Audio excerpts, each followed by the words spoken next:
Ladies and gentlemen, welcome back to the True Life Podcast. We are here with the one and only Randall Hansen.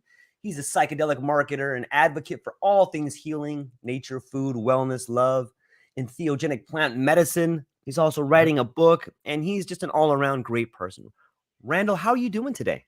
I'm doing great, George. I'm happy to be here and happy to be helping spread the message. Nice. It's a beautiful day, and I've been looking quite a bit at the beauty in life. And as we get started, I just kind of wanted to throw out a question to kind of get things going here. Sure. When you think, I was reading this book about beauty, and it says that one of the problems we have today, it seems like, is that we're trying to consume beauty.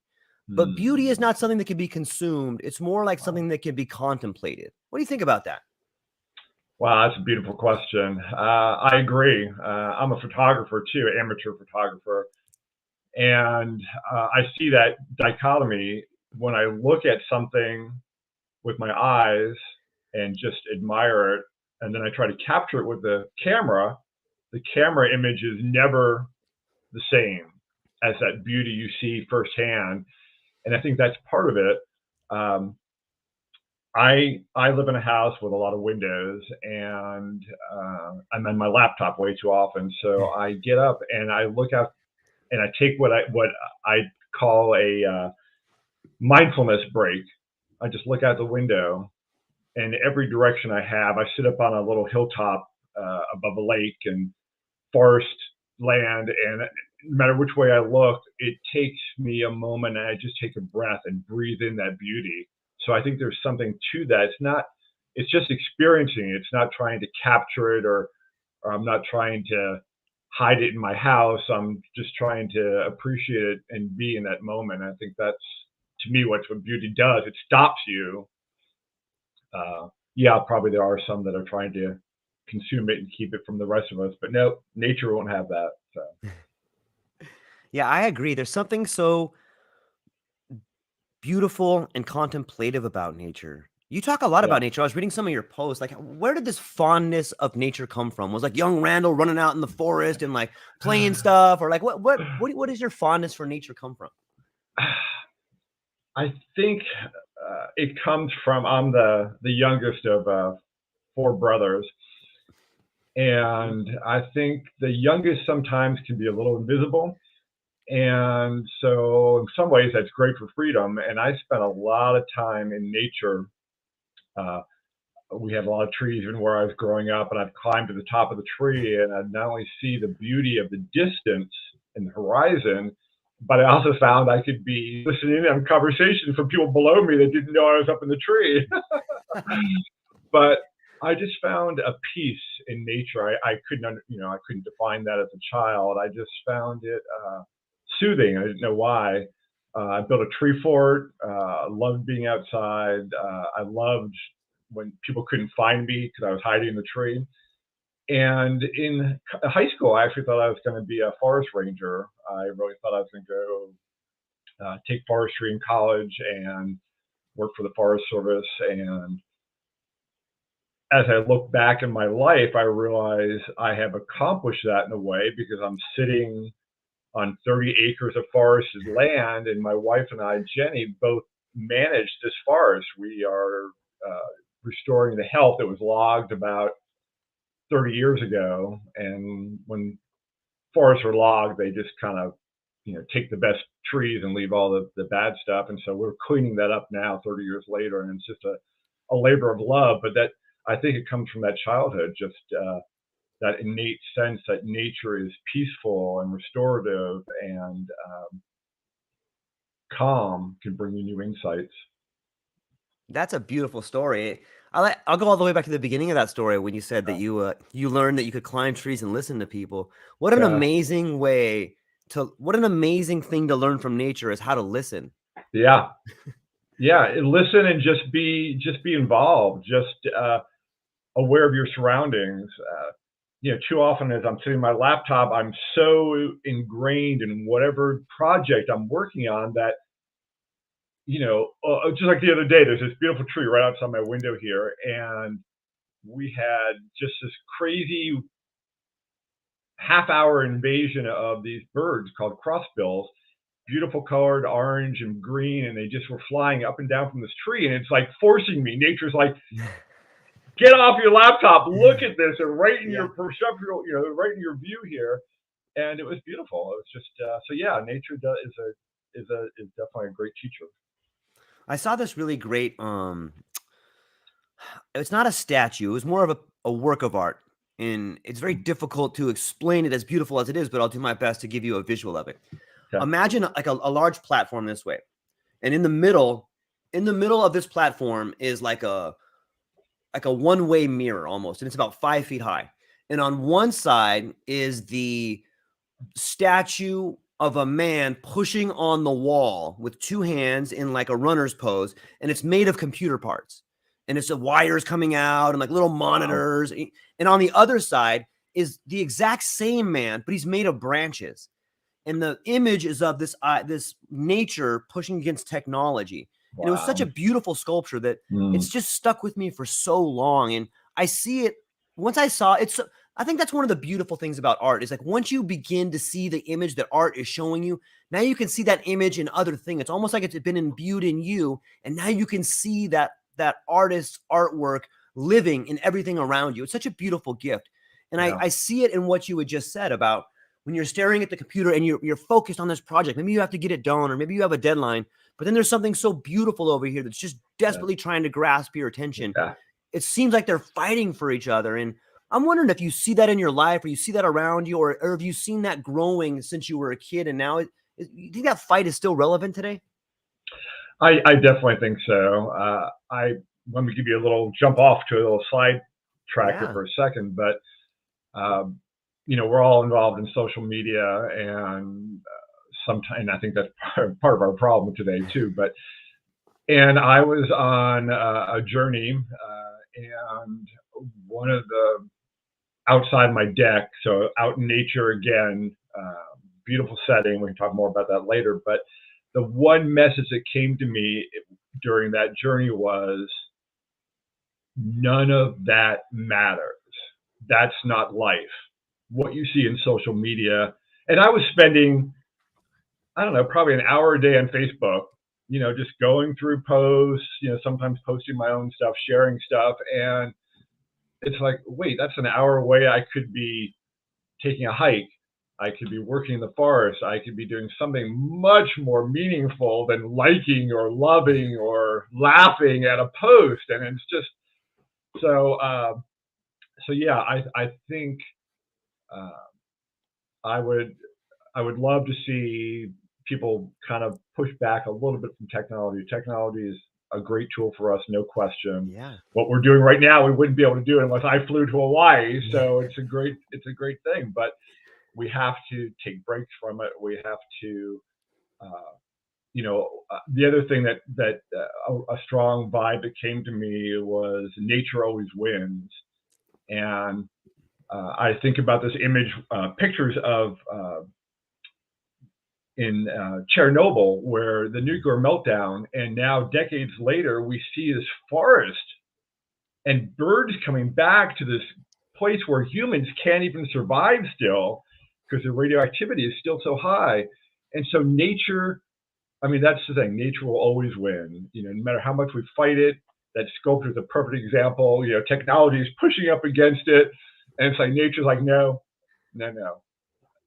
I'll still be around when that laptop is now sitting, sadly, probably in a landfill or wherever else.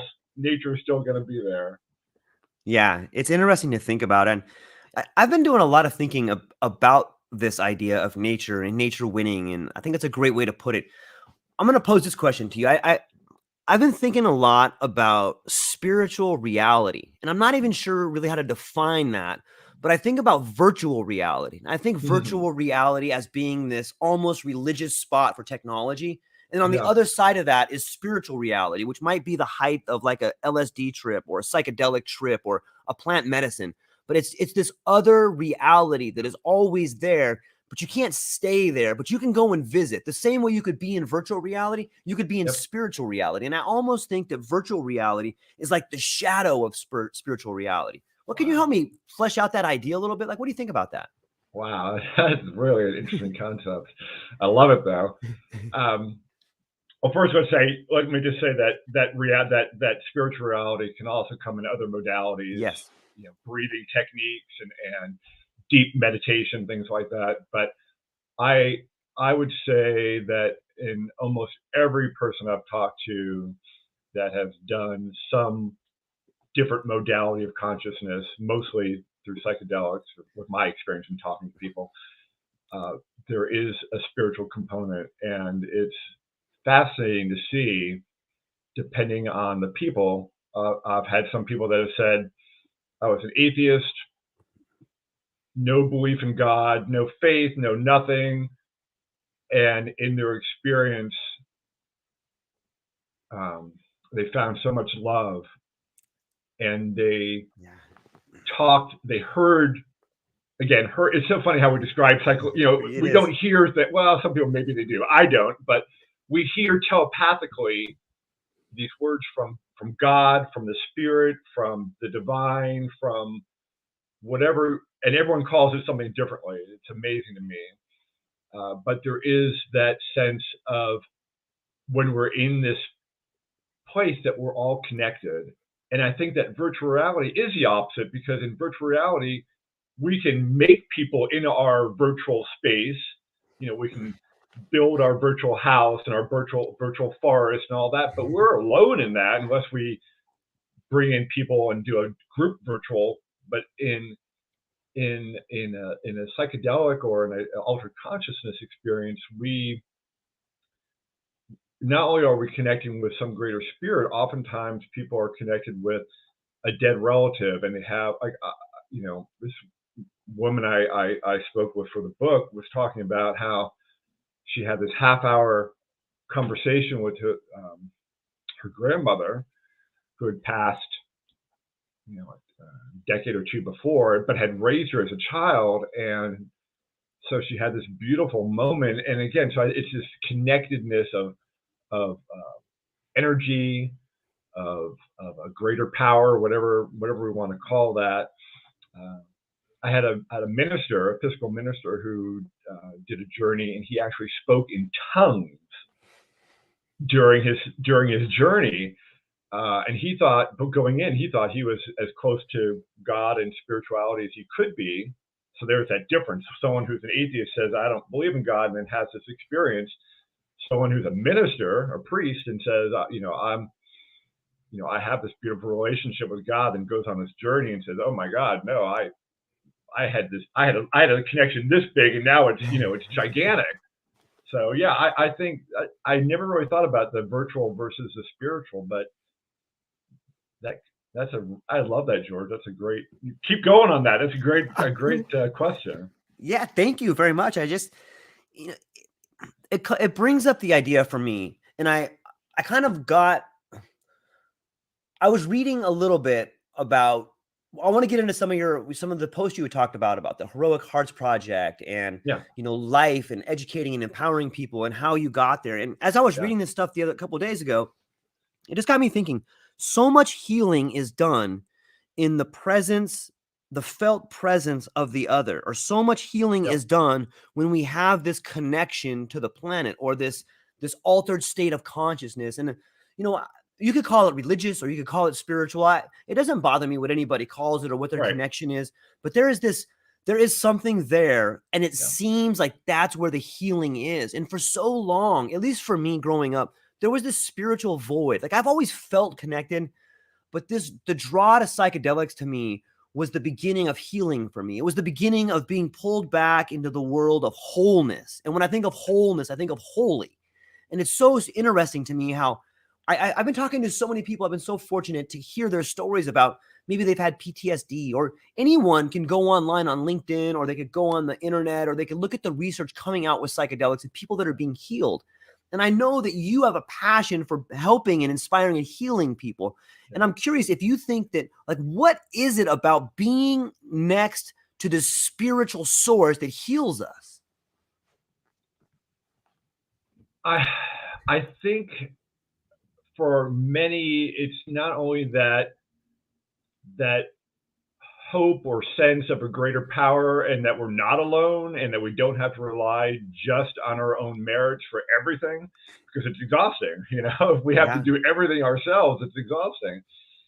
And I think that healing is we don't even realize, I think, at times how much we push down. My background and my partner Jenny's background were both Scandinavian heritage. And I don't know what it is about Scandinavians, but man, they push stuff down. It's not talked about. It's pushed down, shoved under the rug, and we don't move that rug ever, And so one of the things, again, I love about Dr. Mattei and what he talked about, Dr. Gabor Mattei has a book out called The Myth of Normal. And he talks about that we've all suffered trauma, whether we know it or not, because some is capital T trauma, abuse, war, things like that. That's obvious. We know, we were traumatized. But then there's the small t, where the small t is things like where love was just withheld for some reason, or something happened that was sort of an accidental thing, but you were expecting something different. So his example is in the Nazis were taking over. He was a baby when the Nazis were in power, and his mom was afraid that the Nazis were about to kill their family, so she gave the little baby Gabor up to a stranger in the street. And he didn't see his mom for about 3 weeks, and then they were finally reconnected, and life went on, blah, blah, blah.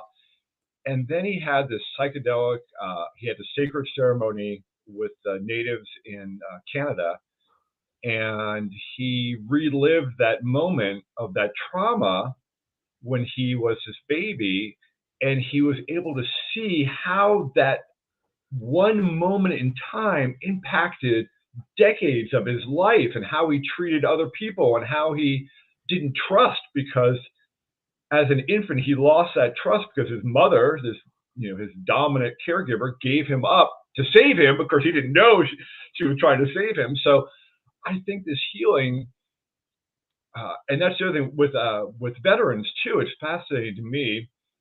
They go on these retreats thinking they're going to heal the PTSD, of the trauma, or the moral trauma they've experienced in war. And what comes up that first night is an abuse that happened, or a trauma that happened in their childhood that they didn't even know about. So the first night, they're all expecting, like, oh, thank God, I'll be done with my war memories. And the first night's like, oh, no. We have to heal other parts of you before we can even get to healing that part of you. And so I think these altered consciousness and psychedelics, to me, are I don't want to say the easiest way, but maybe the most straightforward way, rather than having to learn a breathing technique. Or meditation for me is a ongoing learning practice, and I haven't mastered it yet. So psychedelics is the fastest way for me to get into that altered consciousness, to deal with whatever I have to deal with. And typically it's those traumas that we didn't even realize we had, or we had a vague feeling, or maybe there was like a mental block, like, boy, I don't remember anything that happened to me when I was 8 or 9 years old. Well, that's because your brain just blocked that from you, so you don't have to have these triggers. Like Matt was talking about Matt Zeman was talking about on a previous episode of yours. There's something there, but we just don't know what until the psychedelics kind of show us. Yeah, I agree. It's so fascinating that there is something that you can take if you prepare and do everything the right way. There's something that you can take that will help you see the world in a way that will relieve anxiety, that will relieve depression, that will show you the path. And it reminds me of like Dorothy's ruby red slippers. Like, you have the power all along. Yep. And it blows my mind. And in some ways, I think that maybe that's what's happening right now. Like, it seems so chaotic right now. There's so many things going on. There's so much information pulling you this way and pulling you that way. And we're flooded with all this negativity. But maybe this is what change looks like. Maybe this is what a new consciousness being born looks like. Maybe this is this healing that must go on so that we can move forward in it. I know when I read some of the stuff you post. Go ahead. No, I was gonna say, man, please, I hope so. Make that reality. Yeah, we live in so much fear and hate and division, and I just feel like, I start my book with, we are just in crisis right now, and some of us realize it, some of us don't. Which I don't know which side I'd rather be on. I mean, maybe the blatantly not knowing is better than knowing and seeing it. But psychedelics or this altered consciousness just have a way of clearing all that and seeing that all that fear and all that stuff is just so much wasted negative energy that's dragging us down, not just individually, but even as an entire world, as a culture. So yeah, I agree. We're on a precipice, and I'm hoping that this, to use maybe a Hawaiian, this beautiful wave is about to crash and just explode and push that fear and that hate in a way in this great wave. So I'm hopeful. Yeah, I like that. I like the sound of that. Yeah. So we've touched on it a little bit, but you got a book coming out. I don't want to give any spoilers or anything, but can you tell us about the book and what it's about? Yeah, well, let me start. Let's just dive down that rabbit hole a little bit. Yeah, let's do it. So in my research, I've only really been taking a deep dive into psychedelics for the past 3 years. But in the early phases, I heard people talk about, oh yeah, I did ayahuasca and I got this digital download in my entire website and how to do my app and the target market and all this came to me, and I was like, no, that just sounds a little too crazy. And then in some of my early psychedelic experiences, I didn't have those. I had great experiences and monumental shifts in perspective, but I didn't have that until I did an LSD journey a couple months ago. And toward the end of it, it's so hard to describe, but I literally got this digital download of the outline for this book. I had no plans to write a book. Book writing is sort of archaic in this day and age, in a sense. We get all our information just by going to a search engine and typing whatever we want to find. But it was just this compelling message that, and it wasn't like you're going to write the book. It's you're going to move this book forward. And so, yes, I do have a couple preliminary chapters that I wrote, but the bulk of the book are stories, and that's what this message was. And if we look back at our culture from the beginning of time, really, the way we have shared information in our culture is through storytelling. And so I thought, wow, that's brilliant. It's a great idea. So let's just have, so I ended up with about 23 stories from people that have done either macrodose journeys or microdosing. And microdosing is kind of the really current hot topic in psychedelics, and we can talk about that too. So this digital download came to me, and then I've been working the last couple of months doing it. And the stories, I wasn't sure about the process in the beginning, but the stories are just phenomenal. Whether it's a soldier healing from that trauma and multiple traumas, not just the war, but his own trauma growing up, or whether it's just this Episcopal minister finding a deeper connection to God. These stories are all extremely powerful, getting off of antidepressants or anti-anxiety medications that they felt weren't even helping them anyway, and then seemingly healed, no longer needing any more psychedelics, no longer needing any anti-anxiety or antidepressants, and with a new outlook on life. It's so I'm looking forward. I'm just all the story. I just got the last story yesterday, so I'm in the editing phase now, and it'll hopefully be released in early 2023.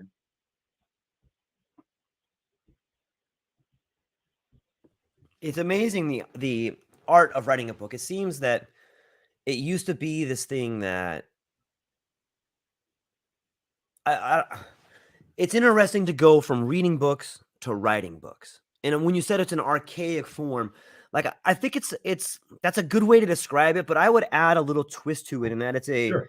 it's an archaic way, or let me see, it's an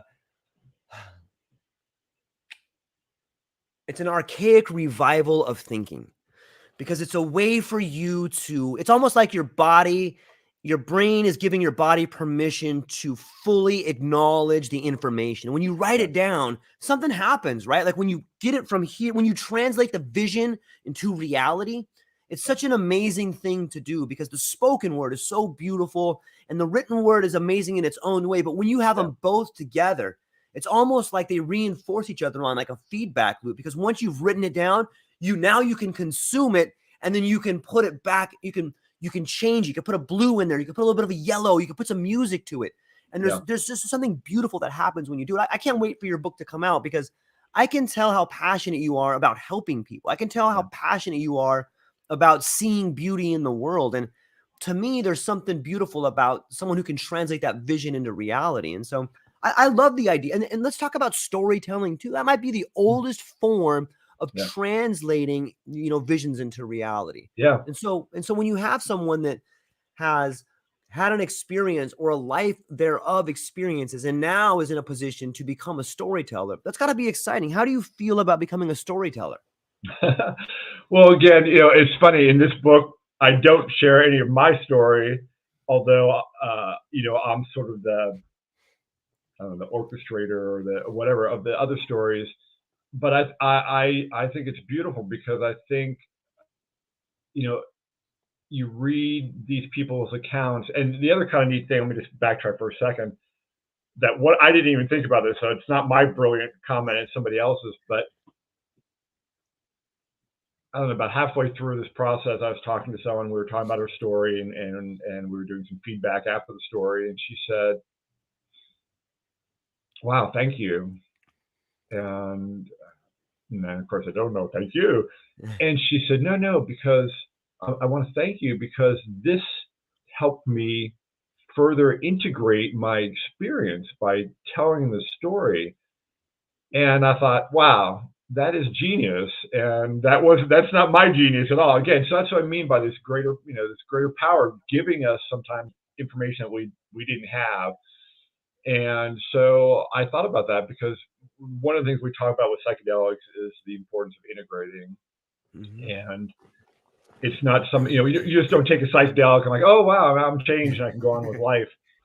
And it's not that way at all. And because you've changed from psychedelics for sure. You go back and the world is still the same, as someone said, shit show. And you have to figure out how this new vision of yourself and of nature and of the world and of the divine or the universe or whatever you call it, how does that fit into this world where, oh no, people are still shouting at each other in the parking lot at Walmart, or flicking, giving you the finger in the on the street or whatever it might be. And so integration becomes this big tool. So storytelling is a way of integrating of so these people were reliving their journeys and then sometimes having new realizations from just talking about it. So storytelling not only is this beautiful cultural thing from day one of all civilizations, how do you share our truth, our moral compass, our the way we do things, the lessons I've learned that I want to pass down to future generations. It's through storytelling. Yes, I could give them a list. Oh, here are the 10 things you need to do. No one remembers a list. I mean, it's a fun thing to do. It's a great thing for articles or podcasts. Here are the 10 things to do. But to really remember, you need to have storytelling because these little bits of emotional aspect in these stories are the things that we keep in our hearts and our brains, and then that's the thing that triggers that memory of that story. Oh yeah, I remember when the lesson in that story is blah blah blah blah. Okay, now I got it. And so yeah, I think storytelling, and that's why I ended up doing. That's why at first I was like, I don't want to do this book because there are a lot of books on psychedelics already. But most of the books it's interesting, they all have slightly different approaches. I know I think you had Rick Strassman on a while back at some point, and he has several books out. And of course, he comes at it from the medical standpoint. He's a scientist, he's a researcher. Matt Zeman, you had on with his book Psychedelics for Everyone, which I think is a perfect companion for this book, because he talks about he did a little bit. He has a science part of it, but he also has his stories in it. And I think that's a nice combination where you bring in the science, but then people don't. Sometimes the science gets so lost. Placebo effect. What does that mean, and how does that affect the results? But here's Matt's story, and here's what he learned in this process. And so my book, I said, well, the last time anyone did stories was something like in 2010. There's a book of, I think it was just LSD stories. And so I said, okay, well, this is good. So this is now an updated sort of version. It's on all the major psychedelics. So we cover psilocybin and ibogaine and ayahuasca, ketamine, MDMA, and LSD. And then I also tried to look at different traumas, capital T, lower T, to get this mix. And then I tried to do as many genders and ethnicities as possible, because storytelling is different, even by gender, even by different cultures. And so I think it's a nice mix of that people can relate to with these stories. Yeah. In my mind, Randall, I can see like an amphitheater and one person going up and telling the story from your books. Like that would be a great, like you could go there and it's almost like a ritual. And sometimes I think that maybe that's what a new Eleusinian Mysteries could be like, is something like a storyteller, something like your book, that where people come up that had a trauma and they come up in front of a large group of people. And, on one hand, I'm like, okay, that's just Alcoholics Anonymous, George. Not everybody wants to see that. But on the other hand, it's like, it can be a rhapsody, a tragedy, a mystery. It can be all those things wrapped into one. And that's what a good story is, right? Yeah. Yeah.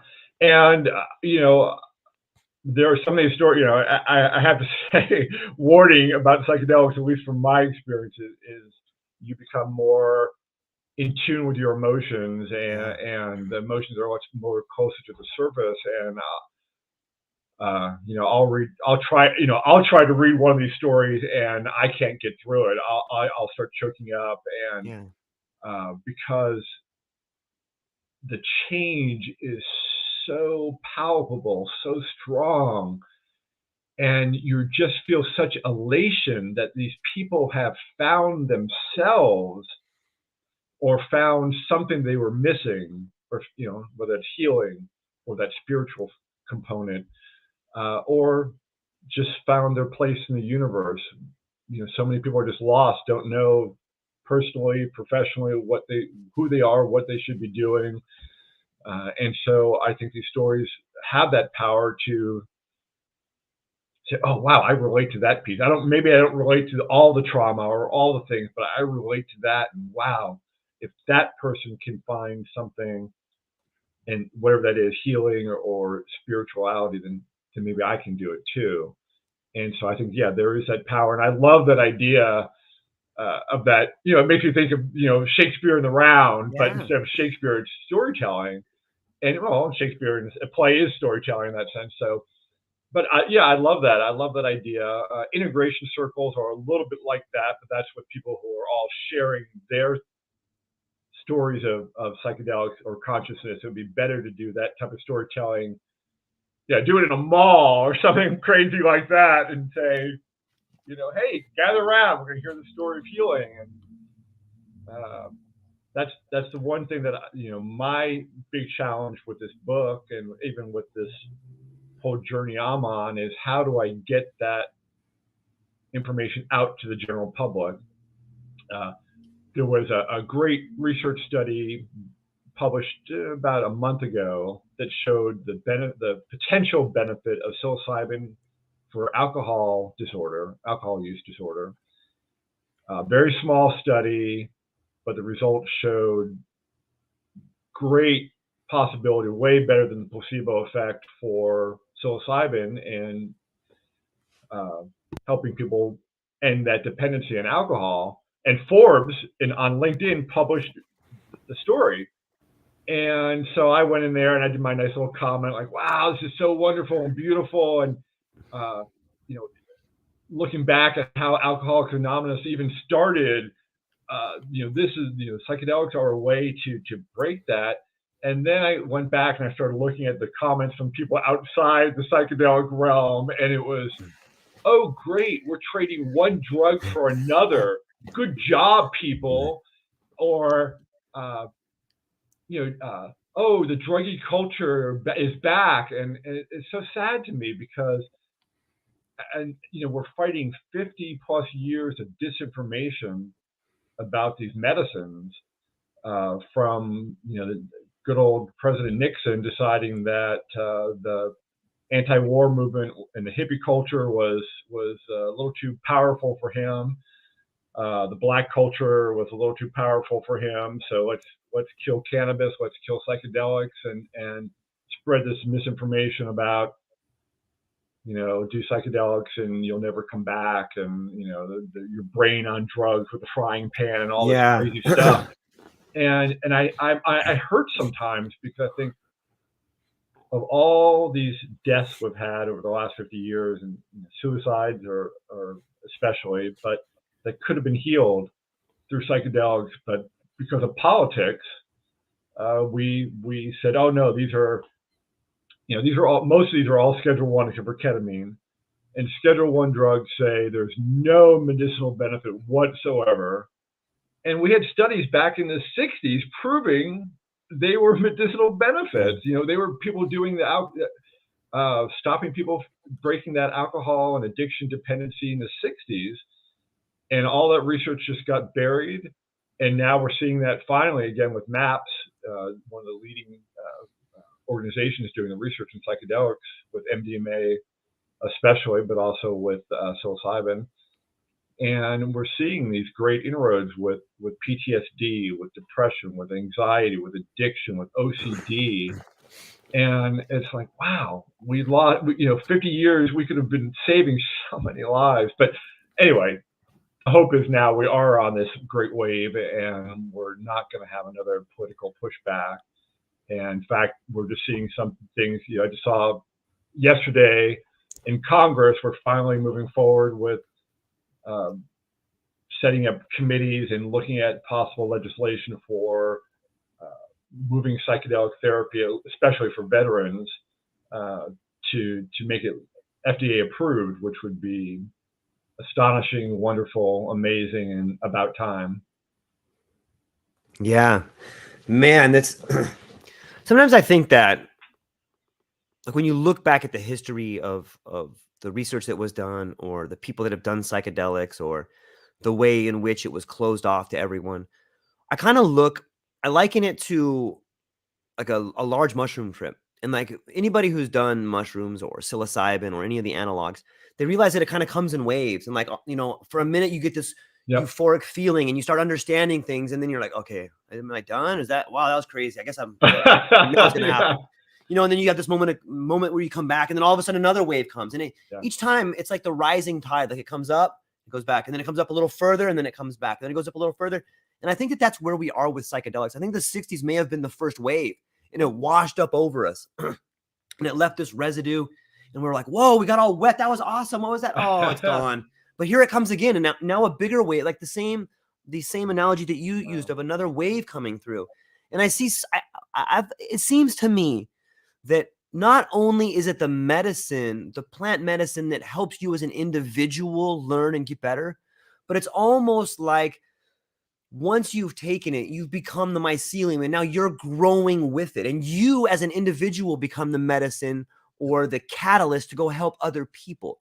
Yeah. And when I see you writing the book, when I see you collecting the stories, when I see you telling me stories about, George, I read this and it's hard to get through it because it's so beautiful. Like that is the medicine. It's like almost like the medicine gives you the realization that you are the catalyst to go and help other people. And I'm not saying it can't affect other people in any ways. Or there could be another Jonestown, or there could be another CIA study where they're testing it on people that they don't know they're doing.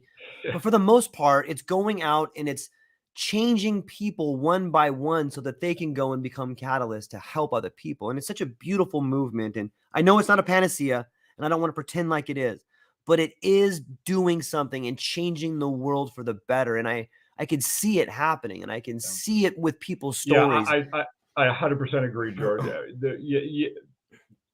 There is what we call the shadow side of ourselves, and psychedelics sometimes can enhance that. So we have to be a little wary of that. But if we go in, again, you mentioned this earlier about preparation, and we haven't really talked about that. But yeah, if you go in prepared, and if you have kind of a big ego, then the shadow side is going to probably come up. And I had this story from this beautiful guy in his 20s, this young guy who you would think would be so macho, ego focused. You know, you're 20 where your testosterone is raging, you know? And he was this beautiful soul, and he said, I saw, he did mescaline through San Pedro or Huachuma. And he said he just had this, some people would call it challenging or bad, but he didn't. He said it was beautiful. This journey where he saw his shadow self, and shadow just meaning the ego or the negative side.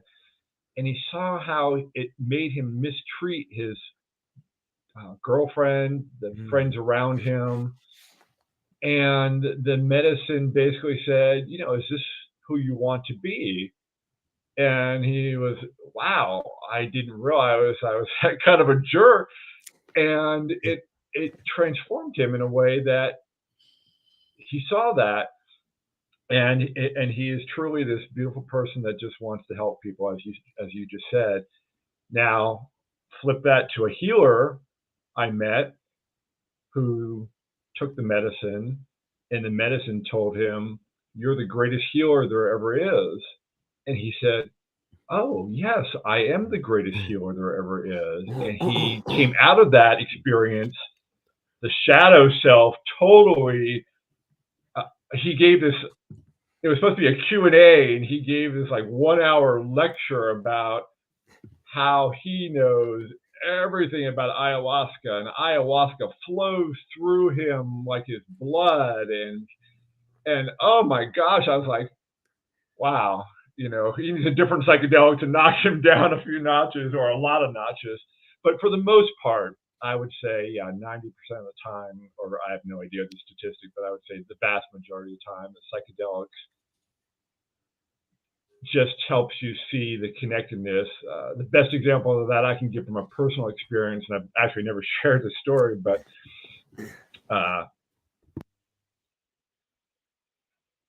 see, it's already, anyway, that's why I don't share stories, get too emotional. But it was during an ayahuasca journey, and it's done in a ceremonial space, and I walked out of the ceremonial space to get some fresh air, go to the bathroom, and I looked up to the sky, and it was completely almost white from all the souls that were just shining so brightly in this, again, this moment where I almost fell to my knees, because it was just such pure joy of these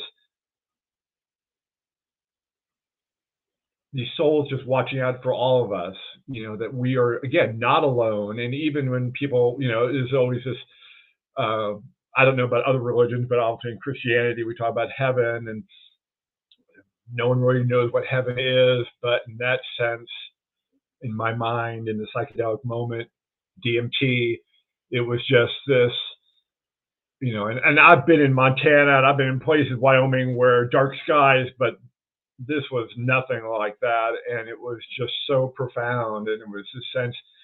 It was also this, and I don't know how you could have a big ego then, because that was that was like, if you think you're kind of big in the world, look up and see that no, there are billions of other people, and you're just one little speck in this great universe.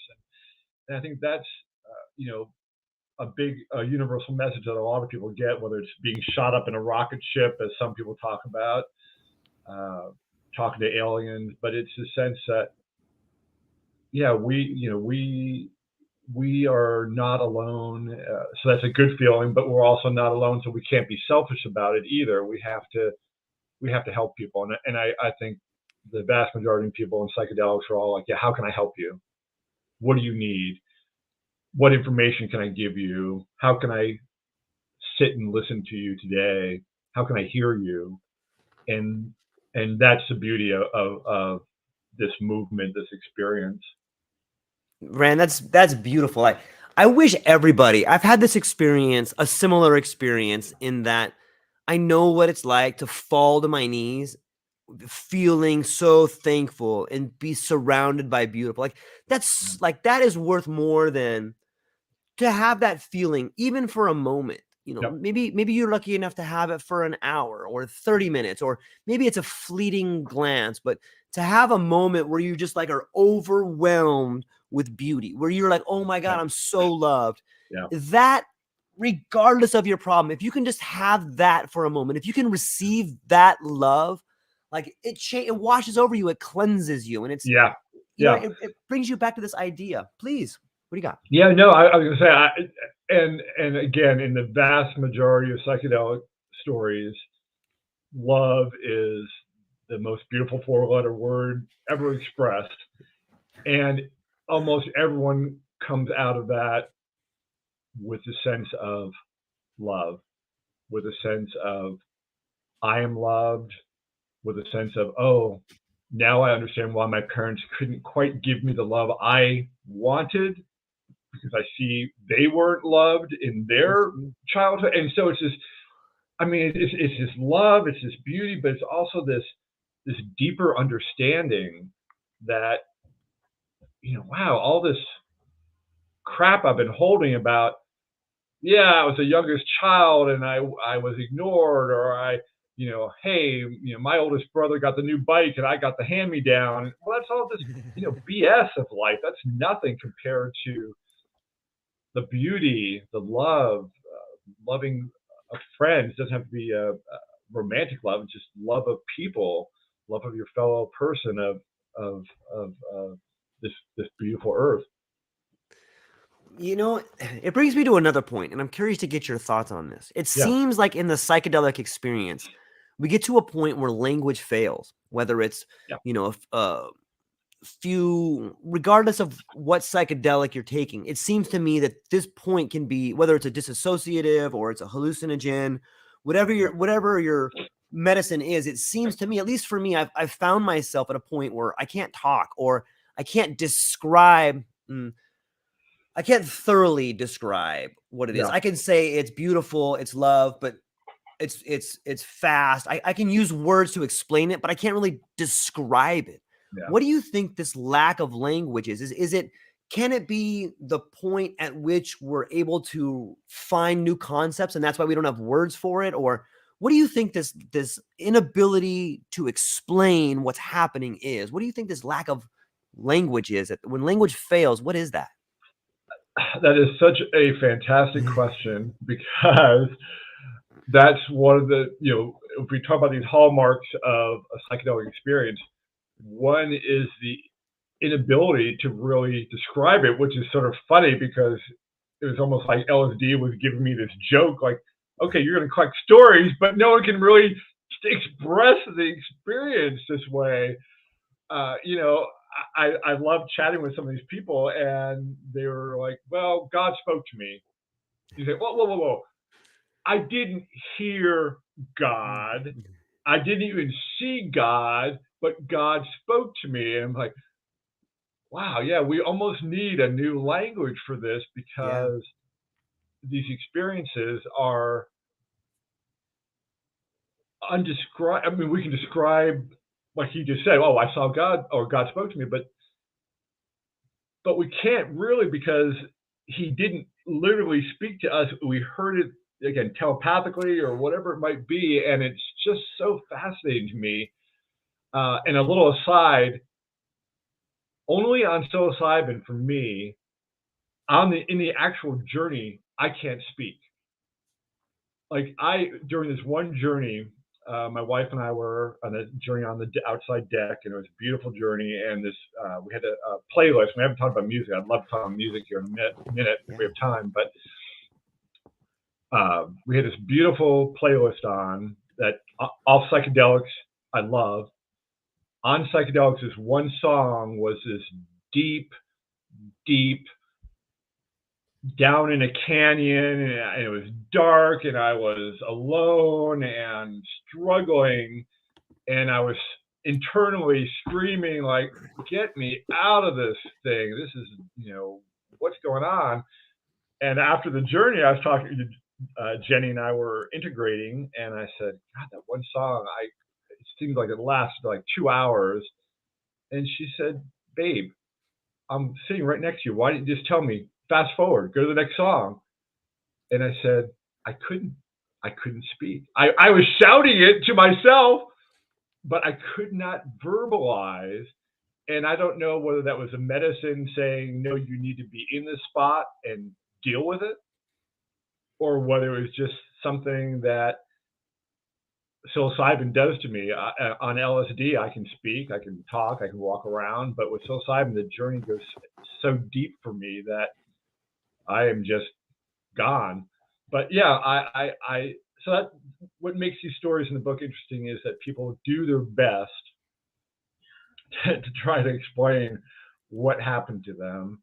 And that's why we end up with words like beauty and love and nature and connectedness and whole and healing, because we can't really describe what we experience, because it truly is indescribable in my mind. Yeah, it really makes me think of language. And as I've gone on my psychedelic journey, I've begun to think that the only way to get close to trying to explain the experience is some form of poetry where, Mm. we've all read poems that have spoken to our souls, and your face gets flush and your Yeah. skin gets goosebumps, and it calls out to you. It's this idea of the spoken word with alliteration and all these devices. It's almost as if the written word, I think it was, gosh, as soon as I want to quote the person, I forget who it was, but it was once said that the written word is the carcass of the spoken word. So when you're sitting in the felt presence of the other, and we've all sat next to our lover and looked in their eyes and spoken words that we feel deep, or we've been lucky enough to recite a poem. And in that moment is when you can thoroughly understand what the person is trying to convey to Yeah. you. Yeah. We had a person that I want to put this comment up because I think it's really beautiful, and I want to get your opinion on it here. Okay. So here we go. Could it be that the lack of ability to describe the experience is rooted in the underlying philosophy, ideology of the individual? What do you think? That's pretty deep. Ooh. Wow.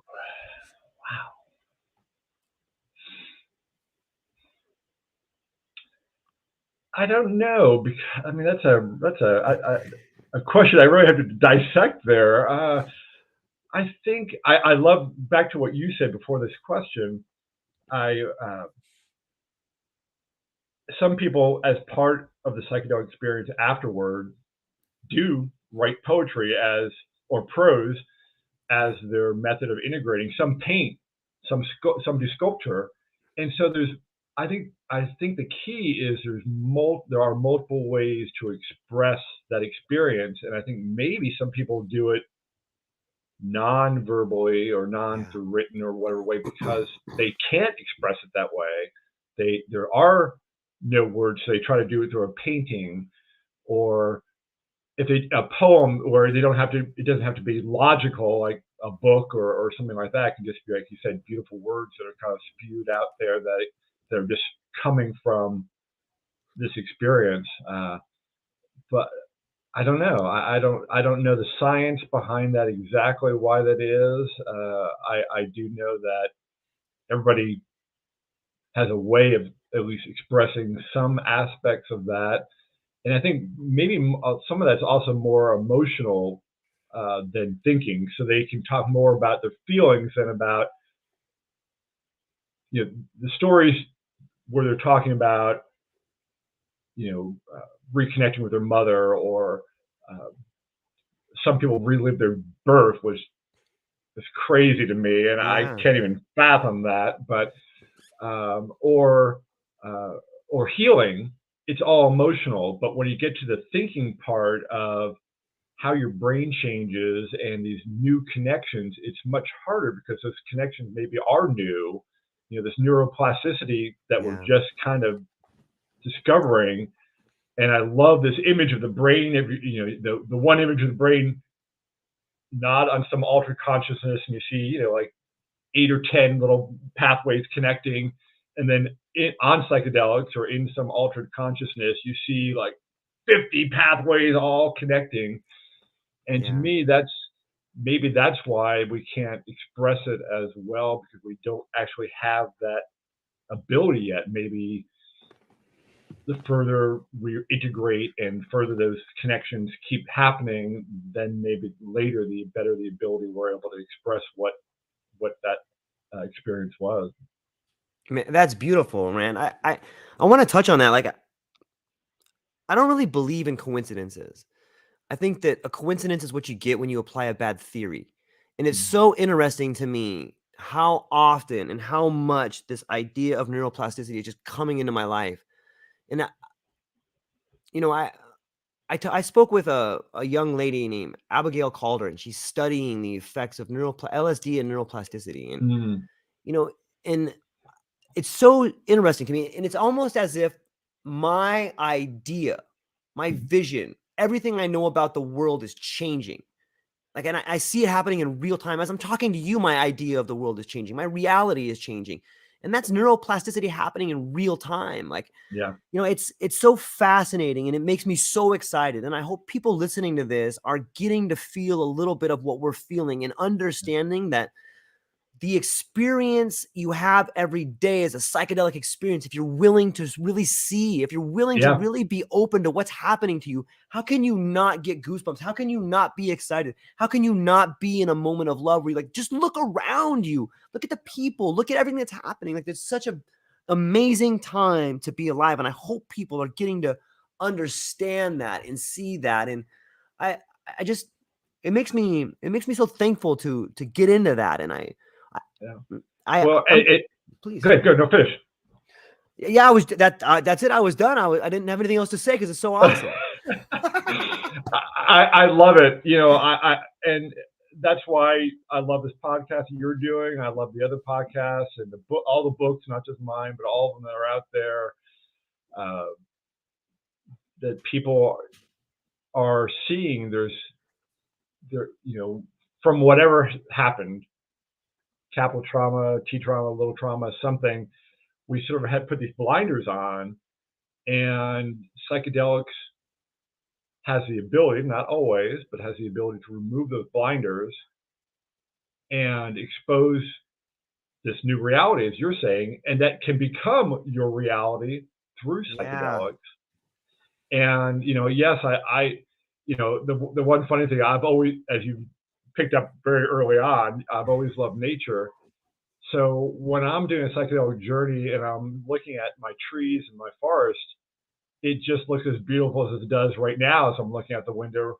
And at first I was really disconcerted by that. I'm like, wait, the trees should be waving to me and smiling at me and winking at me and saying, "Good job, you're taking care of us." Because every time, some people say that and they're saying, "Oh, the trees talk to me." Uh, and for me, they just kind of, the branches blew in the breeze, and it was very pretty. And then I realized, I think, because that nature, that appreciation of nature, was already within me. So it wasn't a new experience for me, because I've always had this wonder, climbing that mountain and then seeing that view and just saying, "Oh, wow." And so I think that's why I didn't have that with nature. Now I've had other crazy things, like I have wood floor in my house with big knots in them, and on a psychedelic experience, the knots are like drums to the music, and they're beating. The floor is moving, so I can't look at the floor because all of a sudden I start getting dizzy. But I think that if we can get this message across, um, you know, the amazing thing is for some people, one psychedelic experience and that's it, and they're changed for life, and that's beautiful. And I think that's kind of a neat message we should have. Yes, there are psychonauts uh, and people that need deeper healing that do multiple journeys, have multiple traumas. They're also now doing some crazy. One of my stories, the soul, it was a Marine. He had so much trauma, both individually and in fighting, that and then he got addicted when he came back. Somewhat typical self-medicating. He did a combination of ibogaine, which to me is the strongest, gnarliest psychedelic there is, and I have no real interest in ever trying that one.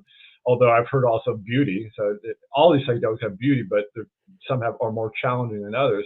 But he did ibogaine and then with a 5-MeO DMT chaser. Oh my gosh, the power of that medicine! I can't imagine. I can't imagine, but that's the other. That's like maybe the third wave that's sort of smaller wave that's happening now. Is like, well, what if we know generally that psilocybin does this, but what if we combine psilocybin with MDMA? Now what does that do? And so all of a sudden now I have a couple stories where people have done multiple. One did MDMA with ketamine and had this absolutely most beautiful, crazy experience that transformed his life forever. And so that's the other kind of cool thing is now we're on, so I know I'm way off your point now, but Not at all. All these things, the end result is beauty. And if we can translate that into our daily lives, then we can have somewhat of a altered or maybe true consciousness is maybe a better word every day if we don't let ourselves fall back into that rut. And I know it's very difficult. I'm that way. Working on this book, pre-book, I was like, yeah, I'm gonna just take 10 minutes and have a little moment of meditation. And now it's like, oh, the designer needs my input on the cover design, and I need to do this. And it's like, no, wait, come back, take a breath. You still need to do that integrating, and so the real world does pull us back sometimes from that, and we have to fight that because that's just our careers or the way we make money is just one tiny part of our lives, and yet for so many, I taught business students I'm still teaching business students as a college professor, but I always ask my students, what's your definition of success? And business students, 9 times out of 10, say money. I want to make my first million by the time I'm 24. I want to found my first company and sell it for $5 billion by the time I'm 30. And I look at them, I say, and so then we have this discussion. Well, isn't that more of an outcome than a success? Because if you don't achieve that goal, then you're going to label yourself as unsuccessful. If you only sold it, if you want to sell it for $3 billion, but you only sold it for $2 billion, are you a failure? Because you didn't reach that goal. So it's sometimes also redefining, we are as a culture have been so defined in the West, at least, grow up, get your education, whether it's high school, get a job, or go on to trade school or 4-year school, maybe get a master's, get a job, start a family, all these things that are these indicators that we're taught from early on. But success should be, am I happy? Do I have joy in my life? Am I seeing the beauty that's around me? Do I see the beauty in myself?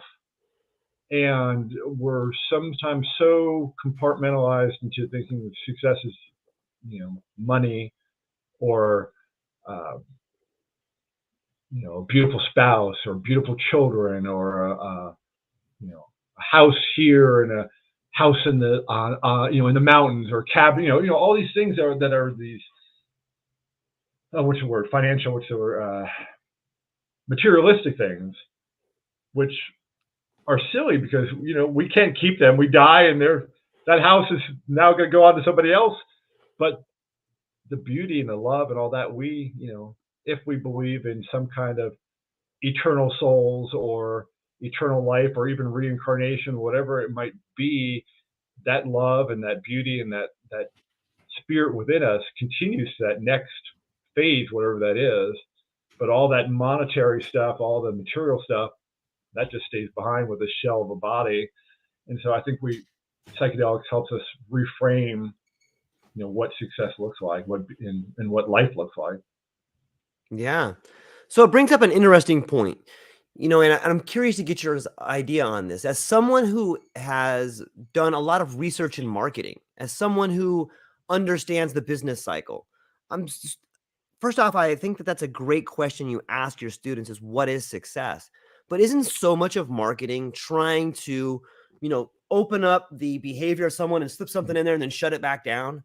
Like as someone who's good at marketing, like you have to understand language, you have to understand behavior. And that's probably why these books reach you, or these stories that people are telling you reach you so much, because you have a thorough background and meaning and understanding in marketing and stuff like that. So how do we as a community of people that want to make the world better, how do we re-infiltrate marketing and get the message out to people in a positive way?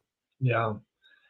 I mean, that's a good question. And I sometimes laugh at this choice because in some ways marketing is the anti to, or business itself is sort of, it's not so you can't have a business in psychedelics, because that's one of the challenges we're facing right now is, we have these multiple methods of delivery of psychedelics, and then we have big pharma or small pharma peering over and saying, oh, well, if we synthesize these, then we have a market also.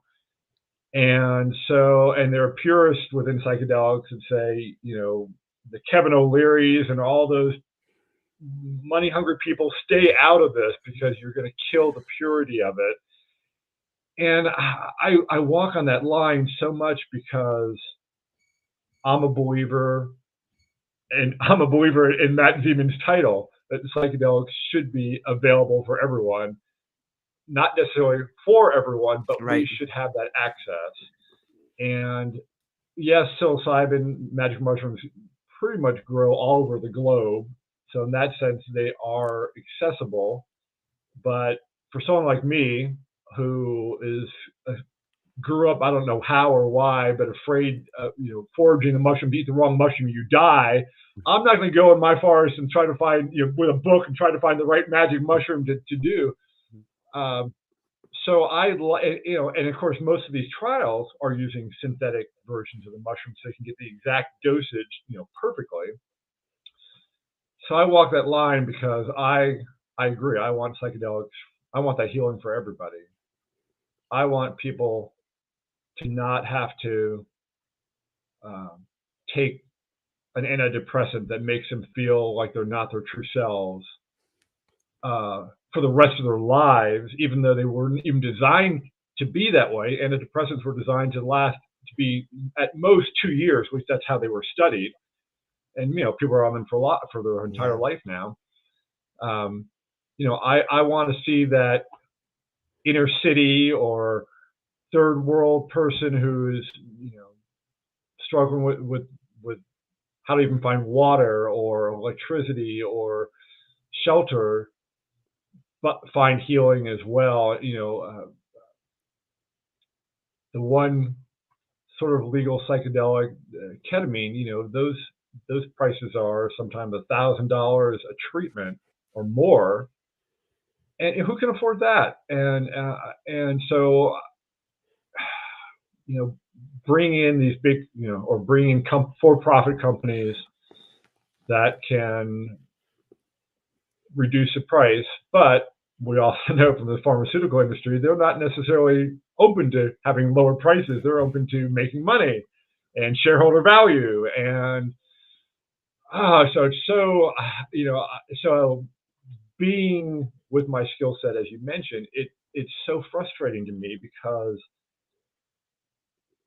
I know business can do right. We look at a company like Dr. Bronner's in California that not only is doing great things with their soap products, but they actually have opened ketamine into their into their healthcare plan. So their employees who might be minimum wage people on the line can get this subsidized for them. So maybe that's a better model. I'd rather than all these pharmaceutical companies jumping in and raking the prices and that sort of thing. Maybe it's more and more companies like a Dr. Bronner's or companies in other spaces like Patagonia and others that just have a value for the world and a value for their employees. Making psychedelics as just another healthcare benefit would be amazing. I'd rather see that model than the model of four major companies controlling all the most of the psychedelic medicines and pushing the ceremony. And I one more little backspace. I do most of my psychedelics on my own, but I know and understand the value of the ceremonies behind these psychedelics, which the indigenous have done for centuries. Because there again, that's community, and so they're doing these psychedelics in the community because that's the healing model for them. And so again, I don't know what the healing model is for us. I wish I knew, and I wish I could had more influence to be that Kevin O'Leary, but not Kevin O'Leary, but be the one to say, let's direct this model this way and see if we can do it in an ethical manner, in a manner that, yes, sure, shareholders make money. That's why they invest in the company, but that everyone has access to this medicine if they want that access. And again, I think so many people would benefit, especially after these last couple of years with the pandemic just adding to the stress. There was a study just out 2 weeks ago about the mental health of our school-age children, and it's the worst it's ever been. Again, this social isolation, the social media, the main interaction, fear-based mask. I look at the headlines every day, and after psychedelics, I have to stop looking at the headlines as much. I want to be informed, but I don't want that fear-based, which I think the news media is really feeding on, all news media, not just, different labels, fake or unfake or whatever we're talking about. But I think, we fear, to me, fear is sort of the opposite of love, and both are extremely powerful. I mean, look at what fear has done. I still have a brother who's isolating at home right now. He's gotten vaccinated. He still wears his mask. He recently retired. He did very well for himself. He could be traveling. He talks about travel all the time, and he's too afraid to even travel now. And so he's sitting complaining at home. I make him text me every day just to make sure he's okay, because I worry about all these people that are sitting just like my brother at home, that the fear, and he watches way too much news. And and yes, we have to be aware of what's going on in our surroundings, but love is so much more of a healthier outlook than fear. Yeah, you need to be aware of what's going on. You can't just say, oh yeah, I'm gonna walk up to that person that's sneezing and hacking and say, oh yes, give it to me. But you could go up and give that person a hug rather than being like, oh my God, or say, why aren't you, I was approached outside one time, at the height of the pandemic, and I'm on a trail in the woods, and this guy comes up to me on the opposite way wearing a mask, and he's like, where's your mask? I'm like, well, first of all, there's almost no one around. Yeah. And we're in nature. Right. And it's most definitely distancing. But I get it, because that was a fear. That he was living in fear. And that's not the place to be. That brings us to many bad decisions, whether it's self-inflicting or inflicting on our people we interact with. And I'm not saying, oh, we all need to be all woo-woo and do like that Coke commercial from the 70s or whatever it was, Kumbaya, or what all hand in hand. But psychedelics does bring you that awareness that you are not alone, and your decisions do have impacts, and that love is a much better place to be. It's brighter, more beautiful, more peaceful. I literally cannot tell you the last time I did not wake up with joy in my heart. Now, it's not saying I don't have moments during the day where I'm like, why that guy send me that email, or frustrations, but this sense of, I know where I fit in the world, and I'm okay with that. I can be a tiny little communicator for the beauty of psychedelics, or for marketing or business. I can teach my students. I can help educate others on living a better life. But in the end, I'm just one little speck, but I'm a speck for change, or a speck for positivity, rather than a speck for fear or anger or things like that. Yeah, I think that is one of the most important things people can do. And while psychedelics is a path for that, there may be some other outlets. I'm going to ask you this question, and then I got to run to the bathroom real fast, but maybe you can answer this question for a moment here real fast. So the question to you is this: first off, at what point did you get to the spot where you're okay being who you are? Were there some things that got you there? Or was it a psychedelic experience? Was it a relationship? And what was it that got you to that spot? So take it from right there, and I'll be right back. Okay. Okay. I think the beginning for me of this journey was, I spent about 7 years disconnected from teaching. I sort of got burnt out on teaching, and I spent time in nature almost every day for those years. And I reconnected with God, with a higher power, with the universe. I was working in this forest, and I'd have deer that were lying 10 feet away from me, just watching me, didn't run away. And I just felt like they almost were my friends. So that was the beginning of that journey, where I started to try to remove the toxicity that we have often growing up in suburbia or in cities, where we're isolated from nature. The one nice thing about cities like New York, maybe other cities, is there's a central park where you can get out in nature if you choose to. But from that beginning, I then met my partner and wife, first just as friends, and I knew she was going to be a friend for me for life. And then eventually we started dating, and now we're married. And she, similar values as I do, love of nature, youngest child, so we have a lot of commonality. And so that brought more joy, but still stuck in the world, so to speak. And I think it was truly the psychedelics that put me over the top with that. It was this sense of, okay, you need to clear out some of this crap that's in your life, the social media, other things.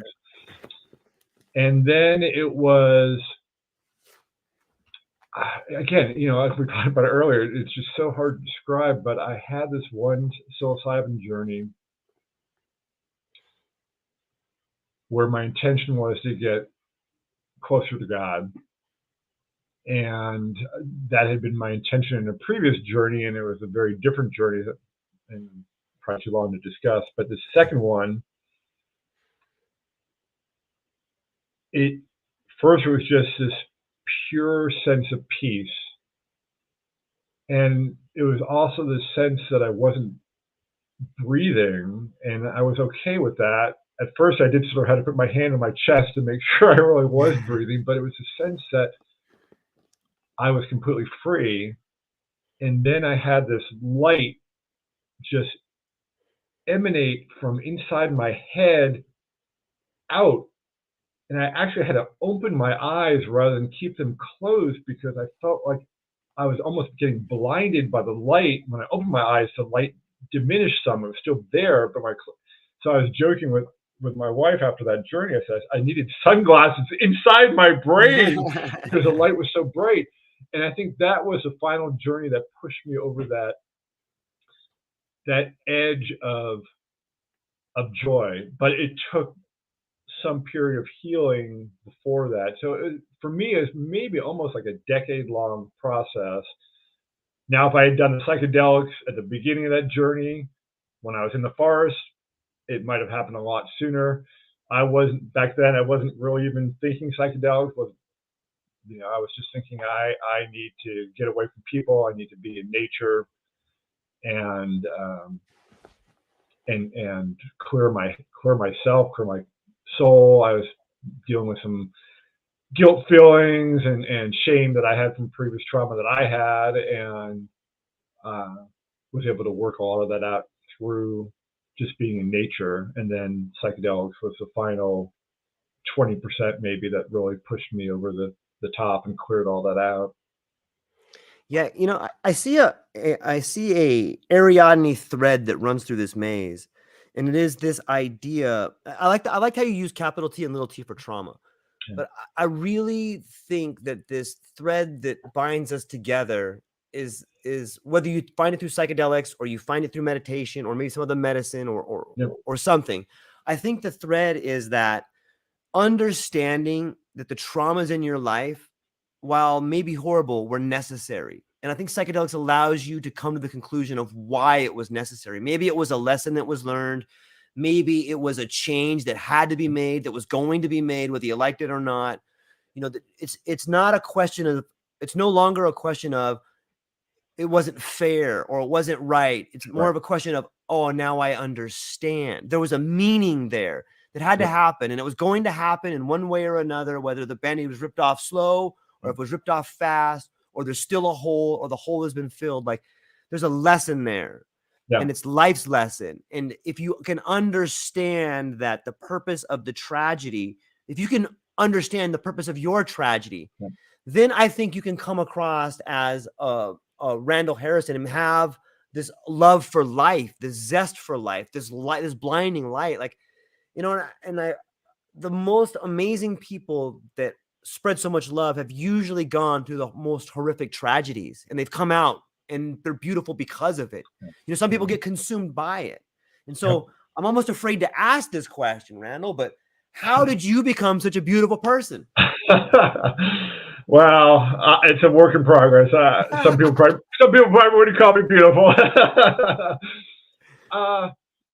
Yeah, wow. I attribute it to God. I attribute it to psychedelics, greater consciousness. I attribute it to people around me. I early in life I had some good mentors, and then during business life, so to speak, not really, more business mentors, but not affecting me personally, really. And then in the last period, I would say, really, just people in the psychedelic space, because again, once as you see, George, once you've done this altered consciousness, again, not just psychedelics, once you've crossed that barrier, it's just a different perspective. It's just I can't go back to being that person I was 10 years ago. I can't go back to, like, even for me now, teaching has become difficult because I grading students that aren't performing well. I want to, like, and I always want to encourage them obviously to do better, but now it's harder for me to give them the grade they deserve, because I want to be like, yes, but you're a great person, so you really deserve a better grade. But I can't do, So it's kind of funny how psychedelics actually affected my my teaching. But I think the beauty just comes from your eyes being opened, and I think it's hard to understand that, except going back to that neuroplasticity, Yeah. where your eyes now become a greater window of your soul, of those connections. One of my other brothers is an eye doctor, and I was talking to him once, and he was doing an exam. He said, the eyes are pretty amazing, and I'm like, nah, whatever. And he said, when we do that scope, when we go into your, deep into your pupil, we go beyond the eye and we can see. And he actually, in one of his examinations, saw a tumor beyond the eye that was giving this person this really kind of negative personality, and it might have been fatal eventually if it hadn't been caught. I don't know that, but anyways,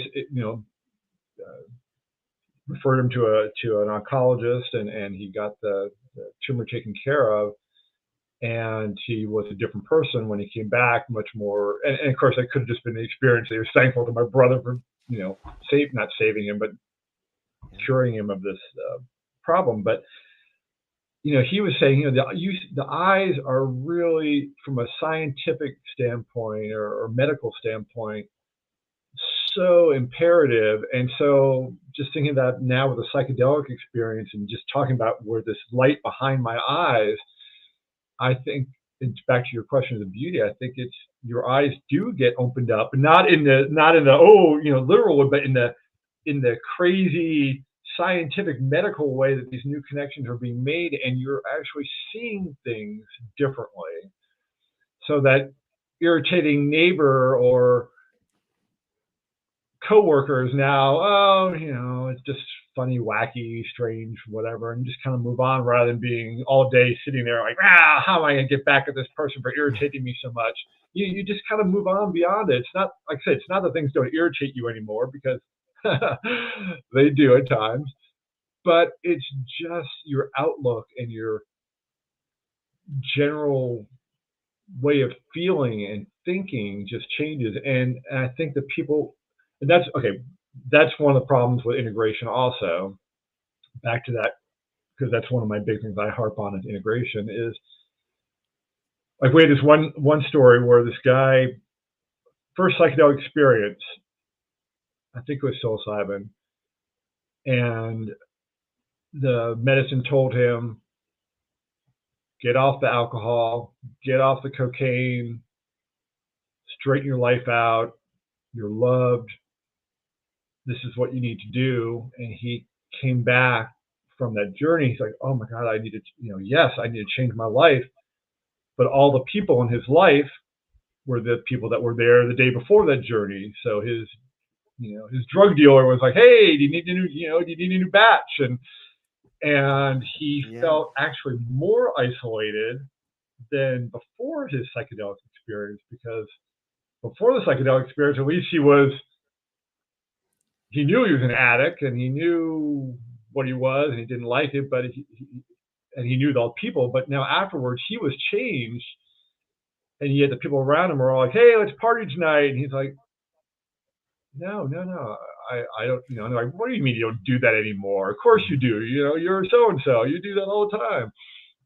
And so it took him, I think, 4 different experiences to finally get off all the addictions, and part of that was also expanding his community. So he finally realized, hey, I need to find new people, and he did. And so I think that's where the beauty comes from. You have to, I'm not saying you discard all your friends, obviously not, but you redefine relationships for sure, and you say, hey, that toxic brother, well, he's still my brother. I still love him. I still want the best for him. But hey, I don't need to interact with him every day, or I don't need to take his toxicity and internalize it.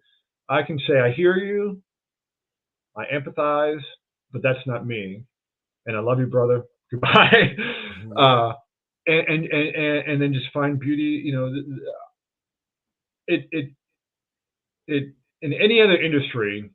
I'm like I said, I'm about 3 years into really diving deeply into psychedelics. In any other industry, you'd be like, oh, you're a newbie, you have no say in this. You need 30 years experience and a Ph.D. in neuroplasticity to even talk about this stuff.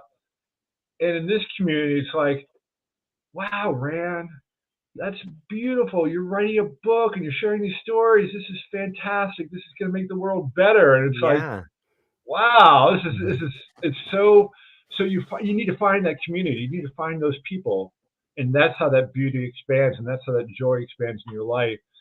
You're still going to have moments of flashbacks or moments of anger or whatever. You drop a glass of milk and it spills and you're all upset, but it just, you realize that so many of the stuff that holds us back, and back to what you said, even the traumas have lessons. We were taking the wrong lessons from them a lot of the times. Oh, I'm guilty because I let him or her do that to me, or I'm shameful because I should have known better that to let that person do that to me, or whatever, rather than saying, wow, that person was a predator and I didn't do anything wrong, and I'm stronger. Like you said, I'm stronger now because of that, because I survived that. Yeah. And I can still find beauty. And there's one guy who actually went, I couldn't do this, but he did. I give him credit. He went, and he was abused as a child, and he went to his abuser after psychedelics, because the medicine told him, go find him. And he did. And he had this beautiful, if you can call it that, but beautiful conversation with this guy who, big surprise, was abused as a child and was just passing that abuse along, as this intergenerational trauma often occurs. And he was able to forgive him and move on and see, we're all damaged, and sometimes people act out that damage in a horrible way. But he can be forgiven, and he can then, and this guy could also then forgive himself for that shame and guilt that he felt. So again, not to get too woo-woo and psychedelics can get that way, and I guess that's, for me, the business background helps ground me a little more, and psychedelics themselves ground me. But I couldn't do that. I know I would want to punch out the guy. I would want to drag him through the mud. I'd want everyone in the world to know. But now, after psychedelics, you just see it differently. You're like, no, he was traumatized. He was just acting out on his own trauma, again, totally wrong way, inappropriate way. And that's, that could lead to a whole lot of discussion about how we deal with punishment, which I don't want to get into. But anyway, it's just, that's the beauty of psychedelics, where you can actually go to your abuser and say, hey, I forgive you. Wow. I mean, that blows my mind. Anyway, that is the beauty of psychedelics for sure. Yeah, I'm willing to bet that person probably had all those feelings that you were talking about wanting to hurt that person, drag them through the mud to make them feel pain. But at some point in time, I forgot exactly how the metaphor goes, but it's like hate is like swallowing a poison pill and hoping the effect is on the other person, right? And Yep. so like in some Yeah. ways he's forgiving himself by forgiving that person. Exactly. Forgiveness. Yeah. The greatest line that I ever heard, and might even come from my partner, was forgiveness is not for the other person, it's for yourself. Because we hold that anger at that person, but they never experience it because we don't typically tell them. We don't call them up and say, you blah, blah, blah, blah. We hold that in. And that stress is hurting us. Yeah. So you're right. That same line, that same thing you said, when we forgive, it's not about the other person as much as it is about letting it go for us and stop us hurting ourselves, beating ourselves up for that experience. So yeah, forgiveness is a thing we do more for ourselves than for the other people. Yeah, it's so fascinating to think about the way in which we live with these emotions that are so huge that they are overwhelming and they're so powerful, and we're never taught at an early age like, okay, this emotion is a signal for this. So many of us, you know what, like, I hope, and I see this happening in a way.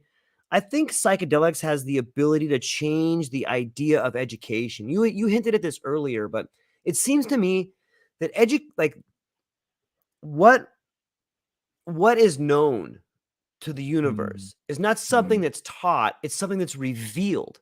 And I found myself in the midst of psychedelic ecstasy or psychedelic trips learning things, not because someone was showing it to me, because it was revealed to me. The same way like the scales drop from your eyes and you're able to see, oh, I understand why this person's in pain. Like, it's not that I'm learning that, it's like I get it. It's been shown to me. And now I can, and all these things that you said connect, where you do see more. Literally, your pupils are like this big sometimes. Like more light is getting in there. You're seeing more, whether it's through, feeling or touch or seeing. But now I find myself, after having a lot of psychedelic experiences, I can see myself in other people. I can recognize that thing in other people. And what I've learned is that if that thing you see in the other is only because you recognize it in yourself, and that's good and bad. Like, if you see great things in people, it's because you recognize it. If you see bad things in people, it's because you recognize like that's in you. How many times I've thought to myself, oh, I know why why they're doing this. This person's doing this because they're trying to get over on me. They're gonna, what they're gonna do? They're gonna say this and they're gonna do that. And then I thought to myself, like, that's what I would do. Oh my God, I'm a horrible person, But yeah, I think psychedelics, that's what, for me, has been revealed to me, is these things I think I see in the other are only things I recognize in myself. Have you had a similar experience? I love that. Yes, revealing. I should use that word more often, because I think that's perfect. You don't learn it; it's shown to you. I mean, that is classic, and it's shown to you in, again, a way you can't necessarily describe. But yeah, I've done that. I've had that experience also, where I've been watching a show or whatever, and it's like, oh yeah, that person's gonna do that, and oh yeah, they do it, and you're like, oh, whoops, maybe I revealed too much about myself there. Right. But yeah, I think, I would love to see psychedelics do a paradigm shift in more than just psychedelics, but in learning and governing, maybe in so many different ways, how we treat people, how we govern people, how we relate to people, um, can all be shifted with this revelation. And so, my joke that I do with some people in psychedelics is, I want to sneak psychedelics into the water for Congress or something like that. And so all of a sudden we can see them all hugging each other rather than, all their separate sides. But the problem with that is, of course, well, first of all, you can never do that. But the shadow side, because I think I would love to see more research in that one area, because if we could find a way, like this guy Jason that I was talking about, the young guy that saw his shadow self and said, "Whoa, whoa, whoa! I don't want to be like that. I don't want to be this person that's condescending to my girlfriend or whatever." Versus the healer who decided that he was the greatest healer ever. So I would love to do a study on that shadow side, because I think psychedelics would be helpful if every member of Congress took it, but took it in a way that didn't expand their ego, but reveal to them there's a better way to govern, or a better way to live, or a better way to love. So yeah, maybe I'm hopeful. I do think psychedelics is definitely going to do a paradigm shift with climate change, because I think so much of psychedelics is tied to nature and tied to the beauty within nature, and then the realization of, oh, whoa, so many species are becoming extinct every year, and we're losing so much forest every year due to growing palm oil or just urbanization. All these stupid things we're doing for whatever reason, for our vision of what society or life should be like. And so I think hopefully, at least with climate or with the earth, we'll see psychedelics and that are definitely in a parallel step, I think, in terms of paradigm shift. But the rest, I'm hopeful, but I don't know. Yeah, I am too, and I think that maybe deep down you do know, and I think that you're doing it right now. I think you're making it look a little bit better. I I'm having an absolute blast, man, and I could talk to you probably for another hour. I feel like we're just kind of getting warmed up, but Yeah. I gotta go to work in a little bit, and I just, before we go anywhere, I didn't even get to everything I wanted to talk to you about. I wanted to talk about the Heroic Hearts Project, and I want to talk to you about empoweringsites.com. But before we leave, why don't maybe you could share with us, like, what do you have coming up? You got the book coming up. Maybe what is this empowering sites that I see that you and your wife have put together? What is that all about? I guess I didn't even realize this till more recently, which is kind of funny, but I was doing this exercise for something where it said, boil down your life to one word. Wow. And it dawned on me, and this is something, again, as growing up, I never thought I would ever be, but the word that came strongly to me was educator. And so, and I look back at my life, I'm like, yeah, all my life I've been trying to educate people in both my official realm of business marketing, but also in the realm of wellness and health, and because all these things are connected. You can't have a happy, joyful life if you are in pain, and you can't have a happy, joyful life if something else is dragging you down. And so, about 10 years ago, or more than that now, about 15 years ago, I got involved in the wellness area because I had this experience where I went for physical to my primary care doctor. It's just a regular routine physical. And the first question he asked me, not how are you doing, good to see you, or whatever, he said, what prescriptions can I get you today? Wow. And I said, and I was on no prescriptions at the time, so it wasn't like I was someone already on medication. And I said, wow, the world has changed, where my doctors, instead of saying, how are you feeling, or are you, why are you here today, was, what prescription can I get you? And that led me down this rabbit hole of wellness. And that's what the Empowering Sites came about, where we wanted to empower people to live better lives.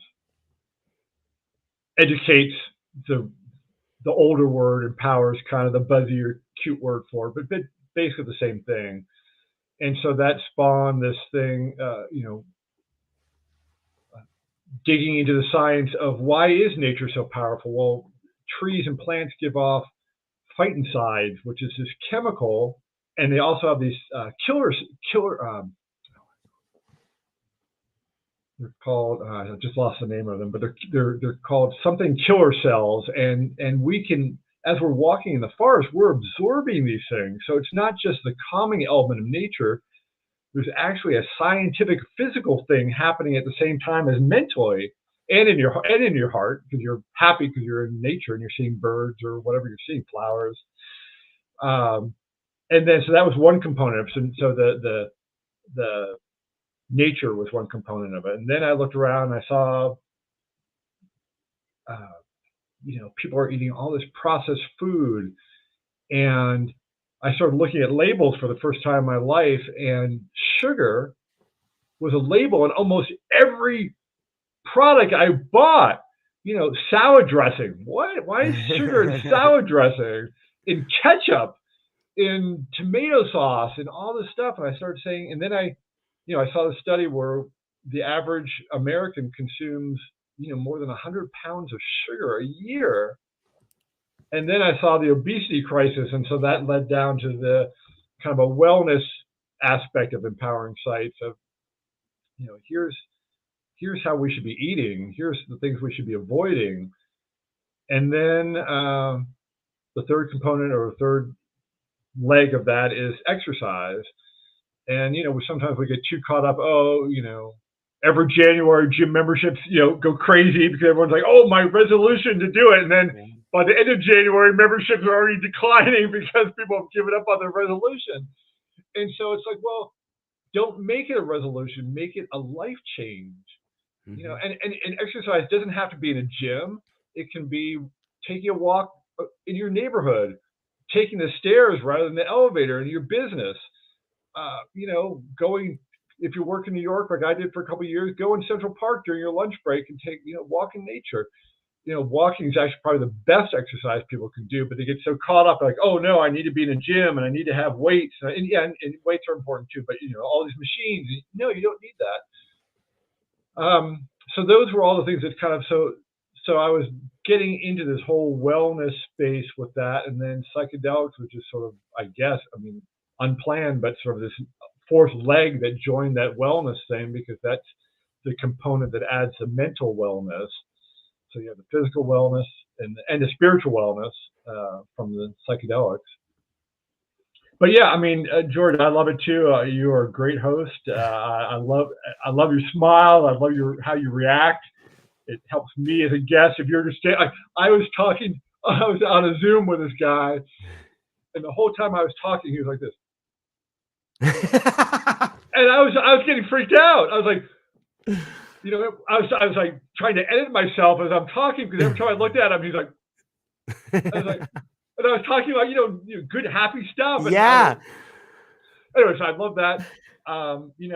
Down the road, I don't know if you ever have repeat guests, but once the book is out, would love to talk about that. Definitely would love to talk about Heroic Hearts, beautiful nonprofit that's just saving veterans' lives, and it's a wonderful organization.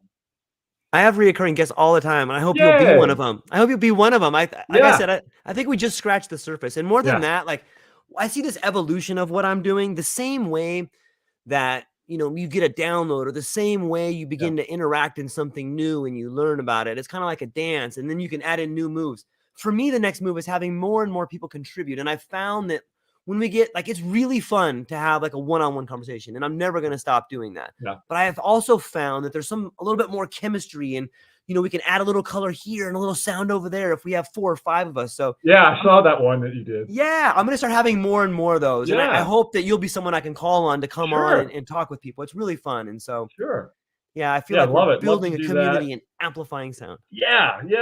One last thing I want to say, which I think is also cool about this evolution, is so the only I'm totally off Facebook. I do Instagram only because I still post nature photos. That's all I do on Instagram, and all the people I follow just do nature photos. So it's very calming when I do that. So LinkedIn is kind of my main tool, and I have been blown away in the last year. LinkedIn to me prior to 2022 was this sort of corporate, the nice striped tie. We just say business stuff on here and try to increase our sales or whatever we're doing, whatever the personal goals are. But in this last year, I have been blown away by how many people are sharing their psychedelic stories on Yeah. LinkedIn. It's like so phenomenal. That is like, to me, that's the greatest evolution so far yet. That, I can just imagine the CEO, logging into his or her LinkedIn, and all of a sudden there's Joe from whatever facility telling Yep. his story of tripping out on magic mushrooms, and it's like, wow. But to have that freedom and to have that need, I mean, that's the other thing with these stories. I think people have this need to. Psychedelics is so opening that you kind of want to go to the top of the mountain and scream it out to the people. Take psychedelics and heal, and so I see that with LinkedIn and this tiny little platform that was so formal, and so just talk about your new article or your new this or that, and now people are saying, hey man, psychedelics changed me, and here's why, here's how. And not saying you should do it, but just sharing my story. And so if you're interested, here's what you might experience. It's beautiful. Anyway, I leave it with agree. that. I agree. It's fascinating because LinkedIn has so many people that are leaders in communities, and it's here's all these voices that are out there, and I don't want to say frantically or desperately, but they are. What's a better word? What word should I use, Rand? What's better than? They're not desperate, they're not frantic, but they are invigorating. They are inoculating. They are going into the world and changing things purposefully and meaningfully. And here's these people, and you can see the way they've been affected by psychedelics, and you can literally see what they're doing. Like I've spoken to so many people, you included, who are making a conscious decision to change the world in a way that is beneficial. It's not just about money. It's not just about status. It's just not about this one thing. It's about creating and changing and, making the world a better place on top of the fact of success. Like they want to change it in a positive way and be successful as an outcome, like you said. So it's so fascinating to me. So where can people find you? Do you got any other gigs coming up? Where can people find you, and what are you excited about? Well, the one funny thing, I think I have to write an article about the book process, because it's changed a lot since the last time I wrote a book. And so I've found, wow, a big learning curve on this process, but I am excited about it. The cover is almost done, and the cover is beautiful. I cannot wait to share it. Probably early December it'll be done. Nice. It's not psychedelic in nature, like one of Rick Strassman's books, which I love, but the cover is so psychedelic it screams, like either take me or stay away from me. Mm-hmm. Where this is going to be a little more subtle. But I'm so excited about that. And people can find me on LinkedIn. That's probably the best way. They can go. My website is randall.rshansen.com. They can find me there. I'd love to connect. I'd love to, as you said,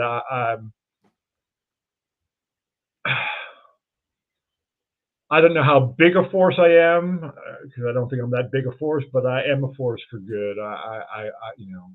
And I think I was before psychedelics, but psychedelics have given me so many more tools to amplify that message, and the book being one of them. And so I am excited about the book.